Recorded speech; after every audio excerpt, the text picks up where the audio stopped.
In this video, I'm going to show you how to record a bounce check in QuickBooks Desktop. So the first thing you have to do, you want to go up here to Customers, and then you want to open your Customer Center.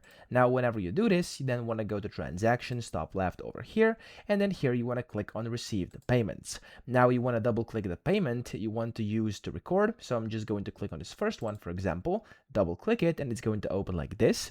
And then over here, you can see inside this window up top, there's going to be a button saying record a bounced check. So you simply want to click on it, and then here it's going to open up this manage bounce check window, and then in here you can basically enter the following optional information and then select next. So this is optional over here. Of course, you can put everything in here, and whenever you're done, you can click on the next button, and over here you can see the summary. If everything looks good, you can simply click on the finish button, and that's how you can do it. So I hope this video helped you out. If it did, please subscribe to the channel and help me out as well.